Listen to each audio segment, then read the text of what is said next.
Hello and welcome to the Lyman Lipke Guitarcast. I am your humble host, Lyman Lipke. Pleasure to see you here again. Let's get some stuff out of the way. Subscribe or follow if you haven't. I've got lessons available, some of the 15-minute slots, as well as half-hour and hour slots. And I'm working on a new practice journal auditing program. So more info on that coming. Also, my Patreon is lit right now. I'm posting a video there almost every day, going into the concepts that I use every day in more depth, without, optimization for social media. Not trying to grab your attention. I'm just getting right into the information and why it's good and why it's practical. So that's the housekeeping stuff out of the way. I want to introduce this guitar. It doesn't have a name yet, but I built it. It is mine. And it is a 7-string Telecaster.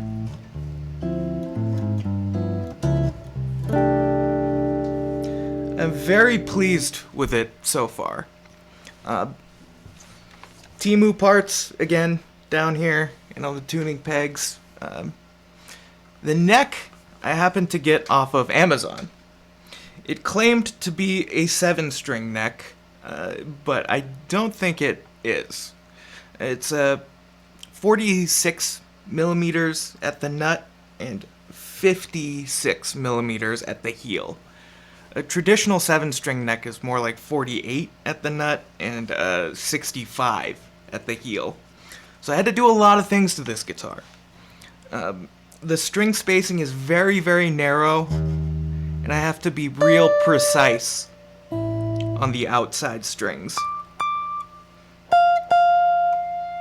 because they slip off real easy. I had to fabricate a bridge. So I took an old Strat bridge and just carved out just a section. And I took some old saddles and I shaved them down. They were 10.5 millimeters wide, and now they're 8.9 millimeters wide. So that times 6, so 62.5 would be the total width of 6 strings. 8.9 times 7. That's mathing.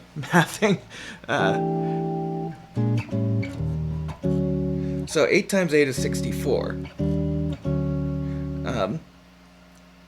8 times 7 is 56.9 times 7 is 6.3.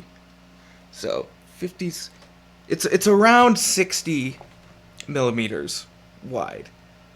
So I was able to shove the strings close enough together.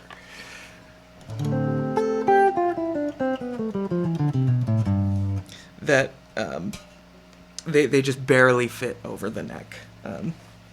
It's got my 7-string pickups in here.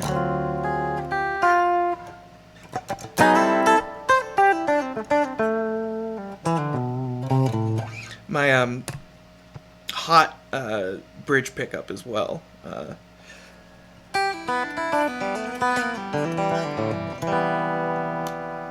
It's got coil split capabilities.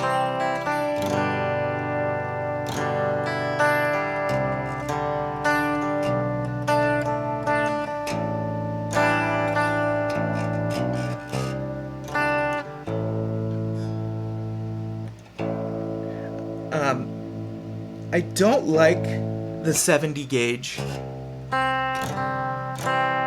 low string. I would like it to be an 80, but I didn't have any extra 80s on hand. I find the tuning isn't all that stable. And this isn't Fender scale length, this is Gibson scale length, so it's 24 3/4.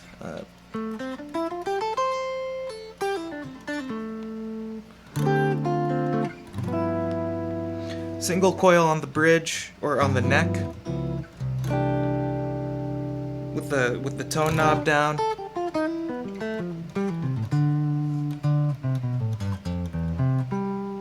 Real nice sound, but I've been digging the humbucker sound.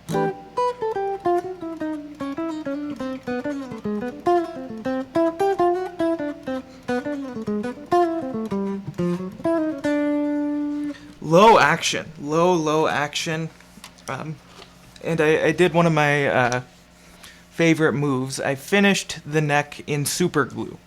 This is a super glue finish, and it feels incredible. It's incredibly smooth. It's not sticky. This might be one of the best necks I've ever played on.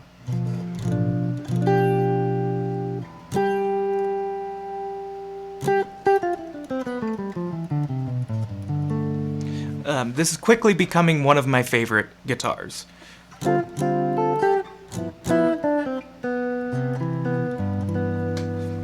me boost the volume so it matches what's in my ears.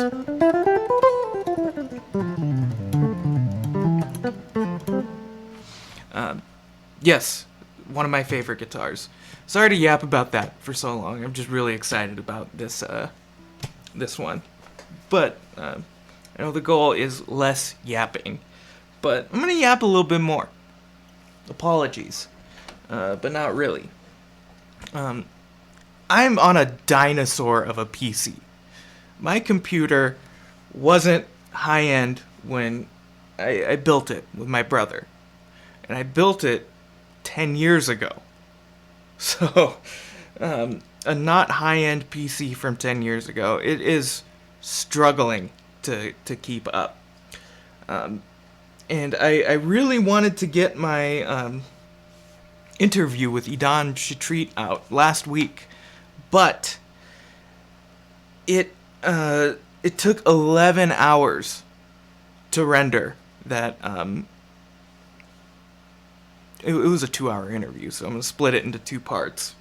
And FL just could not clean up the noise. Like, I had it running for like 6 hours, and it was still like a quarter of the way through. So that is my new priority number 1. I need a new PC. And that's like the bottleneck of my workflow right now.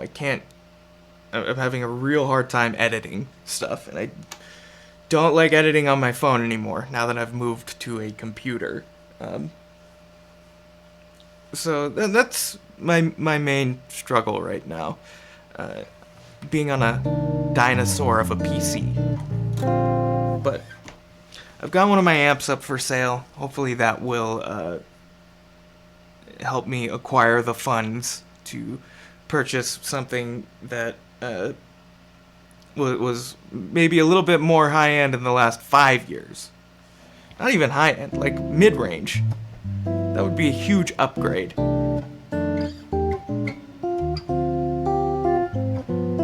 So, what have I been practicing lately? Something I am assigning all of my students is a practice journal. I am not a good boy about keeping my own practice journal, but when I do keep a practice journal, that's where I see the most improvement in my own playing. But there were a couple exercises that I was going through in my practice journal. One of them was enclosure into a pivot arpeggio. So let's break down both of those things real quick. These are the enclosures in the key of C. I've gone over them here before. It's essentially scales and thirds with extra steps.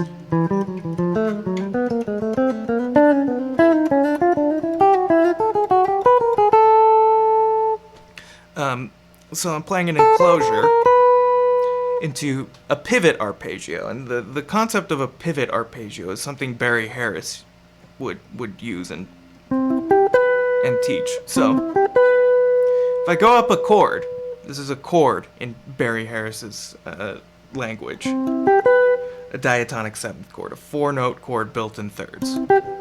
Just call that a chord. It could be anything. A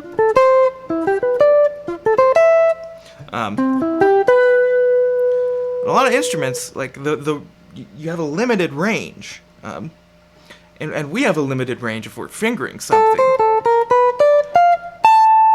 Like, how am I gonna get from here to here? Could do that. Got real lucky with that shift.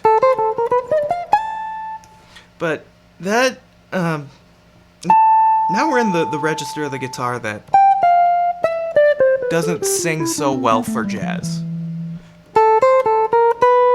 So what we can do, instead of playing up the root third, fifth, and seventh, we can go down an octave for the third.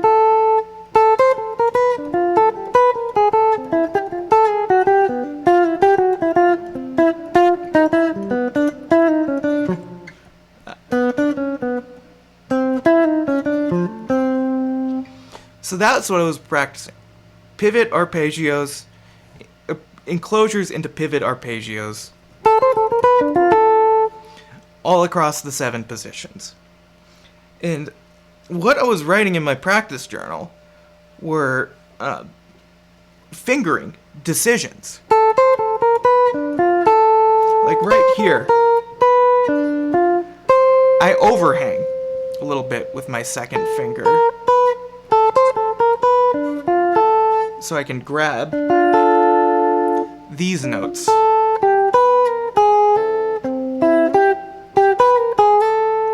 I do a snapback move there. And overhanging again.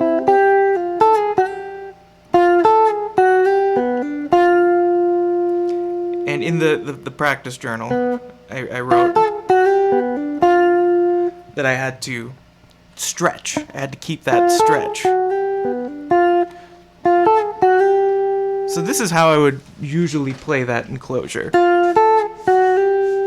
And I mean, the natural inclination is to look at the fingers that are being held down, but take a look at the first finger here. It is right next to the second finger. The second finger is on the 6th fret, first finger is on the 5th fret. Now the first finger is on the 4th fret. Now when I move and hit the 7th fret of the B string with my 4th finger, I move everything back. So my first finger is on the 4th fret here. Now it's on the 5th fret. But for this specific enclosure into this pivot,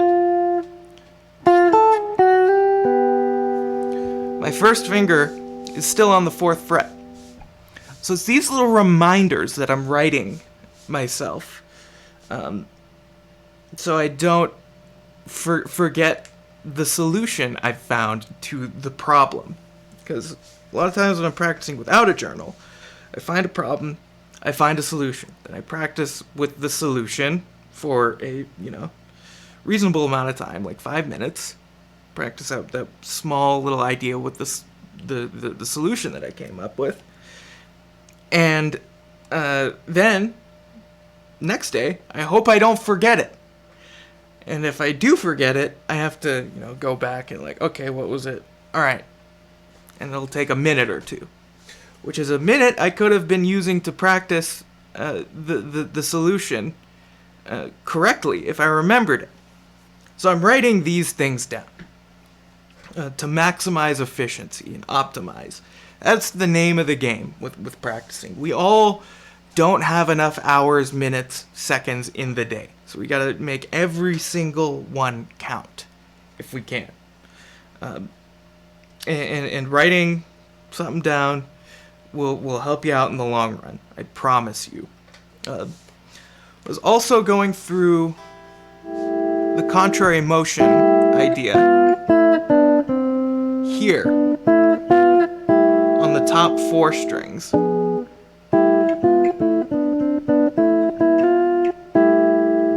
And so for these, there are a lot of repeating chords, like especially for the diminished.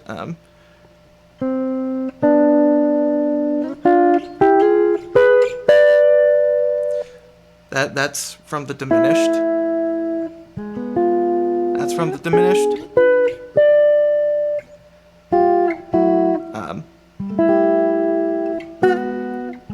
That's from the diminished. And I have like a good fingering for that, but it may not always be the optimal fingering.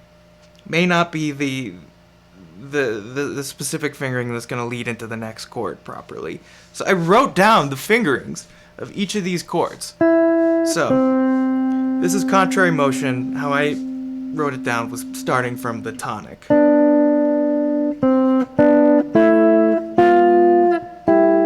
And so I'd write 3, 3, 2, 1, 4, 3, 1, 4, 3, 1, 4, 3, 1, 4, 2. And then 1, 3, 2, 4.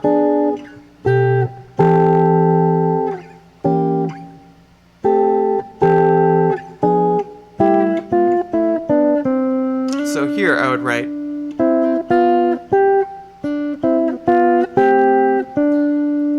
starting from the second. 3, 1, 1, 1, 4. And that's not the exact, way I would grab this a lot of times. First finger and fourth finger across a 3-fret spread doesn't seem super intuitive. Like, just use your first and third finger or second and fourth. Can you do that? First and third, second and fourth, back and forth. That's probably not a good exercise to do. But I grab it 1 and 4 because 1 and 4 stay on the same strings. And I can just put my third finger down. And then when I go to the diminished, I got 3, 1, 4, 3, 1, 4, 1. Call this like the pi fingering. This is a pi fingering. 3, 1, 4, 1.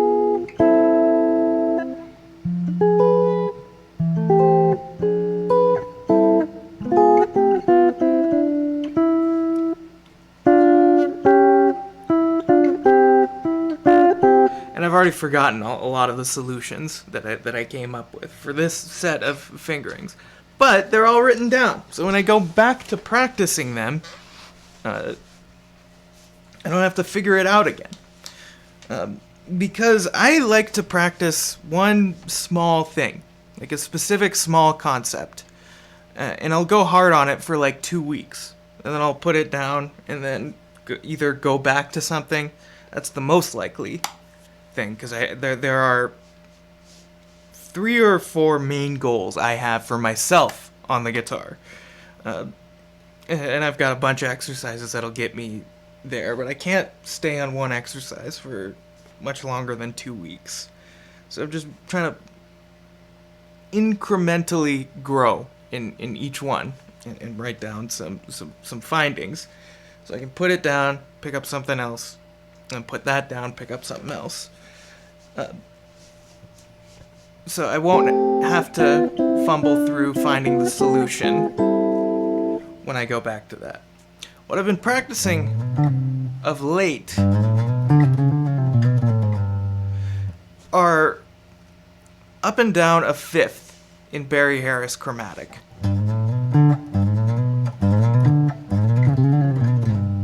And I'm trying to get that, breakneck speed.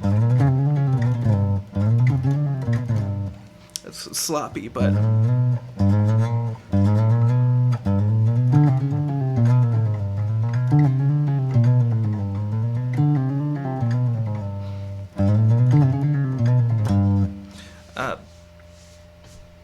because that idea, being able to play a fifth of Barry Harris chromatic in either direction, is a great start, middle, or middle of a line. So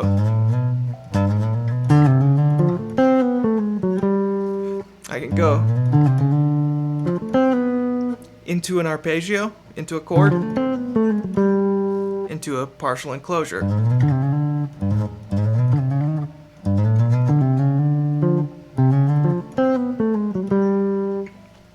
And I'd really need to work out the fingering on how I want to finger the chord.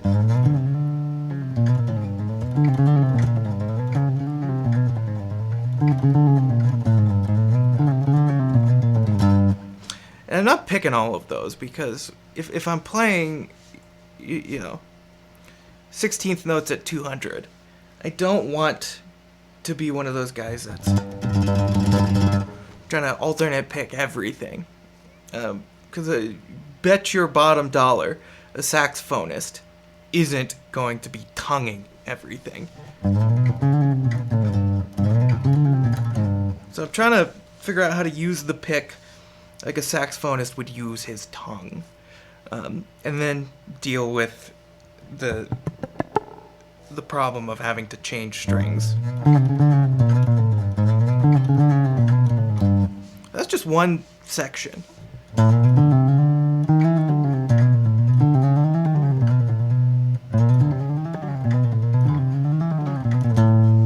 And this one is tricky.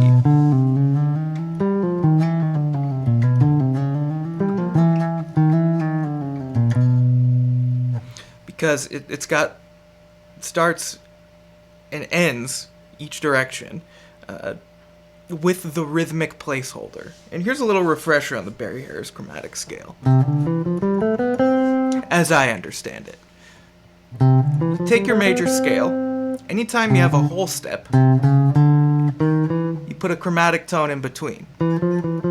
Anytime there's a half step, 1 and 2 and 3, we don't want to land on that diatonic tone on an upbeat. We want to land on a downbeat. So we'll put a rhythmic placeholder there.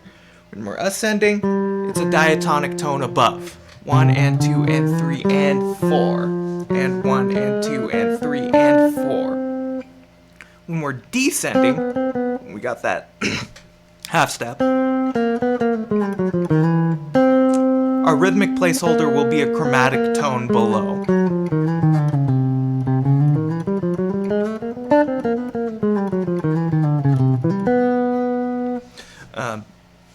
And segments of the Barry Harris chromatic scale are really, really useful in getting chromaticism into your playing and lengthening some of your lines.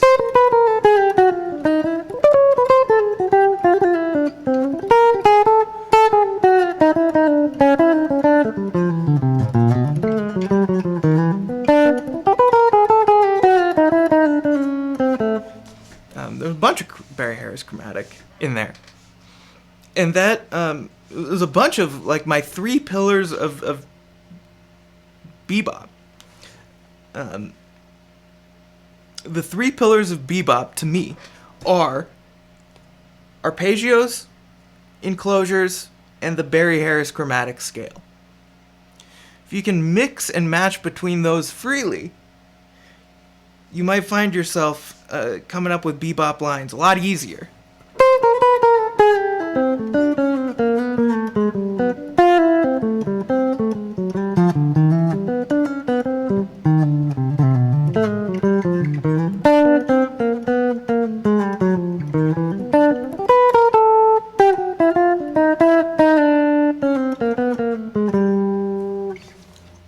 Something is up with my B string. I think the action might be too low. Maybe there's something going on down here. I don't know. But those are my 3 pillars of bebop. And a lot of times when I see somebody, you know, they want to solo over the changes using the arpeggios, they're always going to start on the root.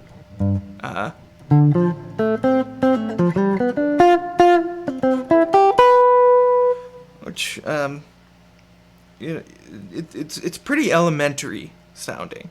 You should be able to do that. But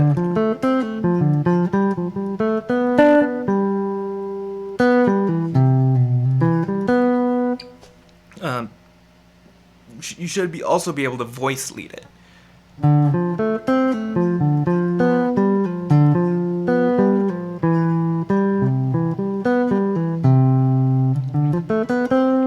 So that's all of the notes in D minor 7,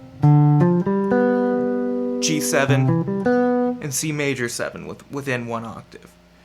But I can still use those specific shapes. I just don't have to start on the root.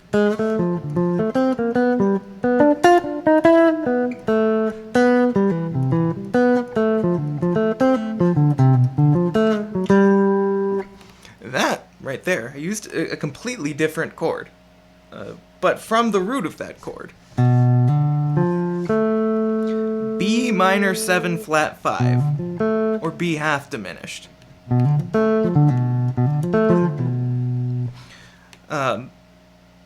Which, if we take a look at that, and we add a G below, that's just a G9. So if you want to start from the root of your arpeggio, substitute a chord that's related. So take D minor 7. I can substitute F major 7, B minor 7 flat 5 for the G9, and then E minor 7 for C major. Call that a 3-for-1 substitution. You're building a chord off of the 3.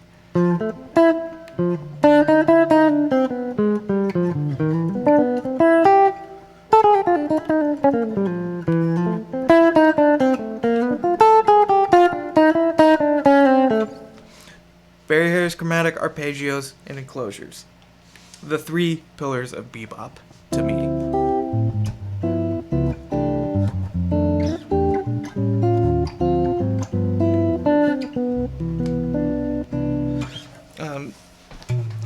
I had another concept I wanted to talk about today, but I've again got long-winded with, oh no, squeaky chair. Where's the WD-40? It's gone. I don't know where it went. Again, with being long-winded, I'm just gonna stick with talking about like practicing habits today.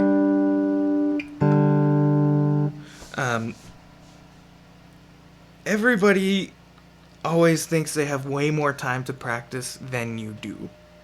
You gotta be realistic about how many hours, seconds, minutes we have.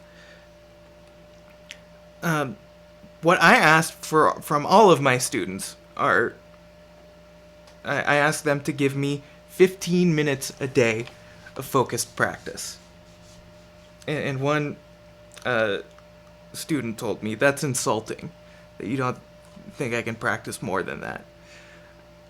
It's very, very difficult to focus on a specific idea for more than 15 minutes.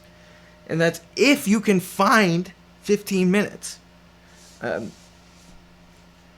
lot of times folks pick up the guitar, like, oh yeah, I got an hour. And they'll just start playing the stuff that they like to play.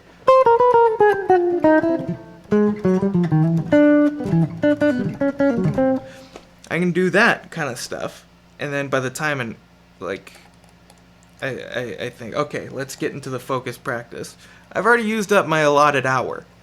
It is very easy to lose focus. So I recommend practicing with a timer, a countdown timer, and organizing your practice sessions to work on small ideas for a specific length of time. If you're working through the 7 positions of 3 note per string, and you got 15 minutes, I recommend practicing each for 2 minutes, or 1 minute through all of them, and then 1 minute again. 1 minute to identify the problem spots where it's hard for you, and then on the second go around, address the problem spot. So if this is a problem spot for you, find yourself consistently fumbling that, going through the entire position on the first run through, then this is the part to burn into your brainstem.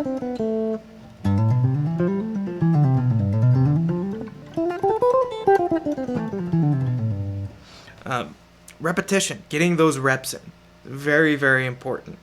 And not losing focus, which is very easy to do. Like, I'll be practicing this, and all of a sudden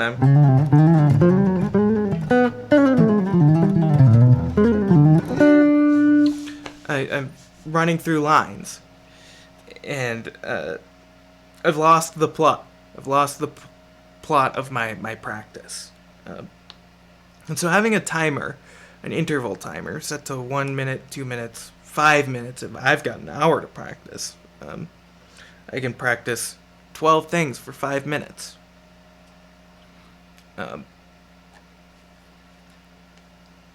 I don't stick with one thing too long, and I don't get sidetracked.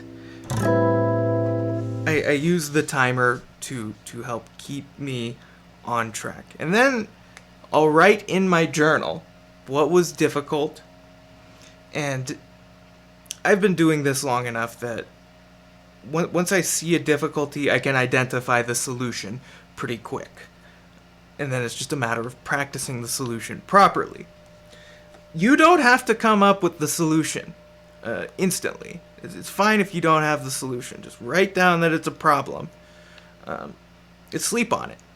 Maybe the solution will present itself. Maybe you can Google the problem and see if somebody else came up with a solution.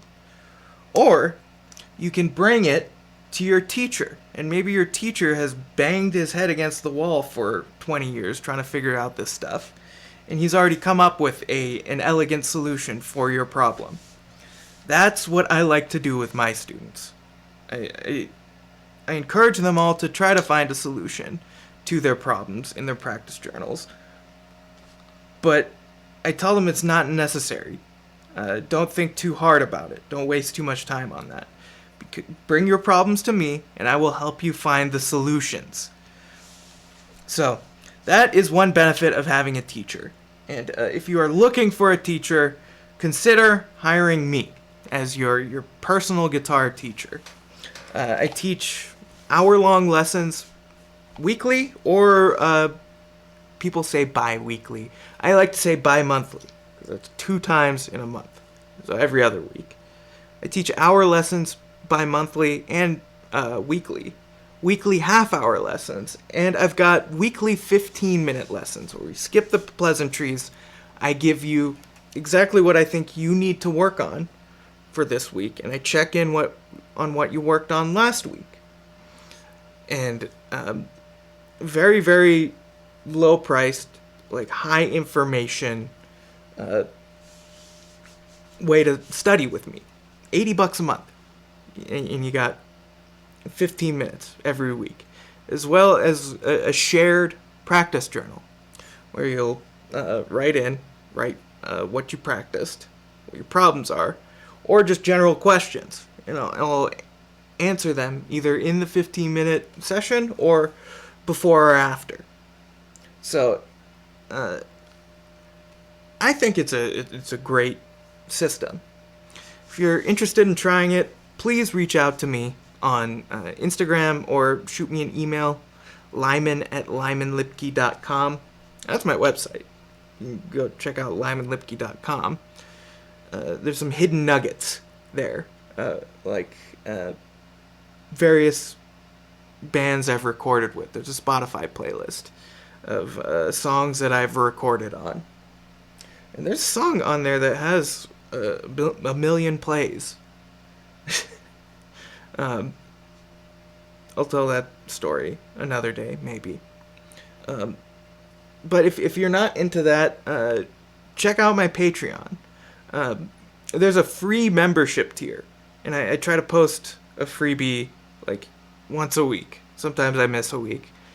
But I've got a bunch of series on the Patreon. I've got a series on the 6 diminished scale, on walking bass, and I've got more series in the works, like things that will continue, like anatomy of a line.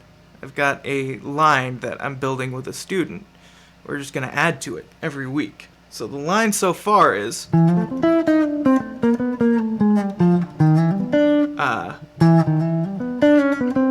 me play that once more for me. We just added the second part.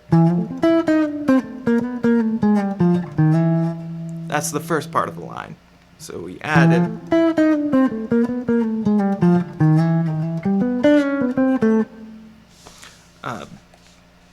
And I'm going to be breaking down exactly what is going into that line on Patreon, and how we can identify the different pillars of the bebop sound. So check that out. I mean, you get access to everything for $3. I'm probably going to cut off, like, if you're in the $3 tier, you get access for everything in the last, 2 or 3 months. So $3, and you get an almost daily video of me breaking down the things that I care about, or the things that you care about. If you got a question, I'm happy to make a video on it on Patreon. So, lessons or Patreon, there's a ton of ways to get a hold of me, and learn from me, because I've studied this stuff for a long time, and I think I've come up with some pretty elegant solutions.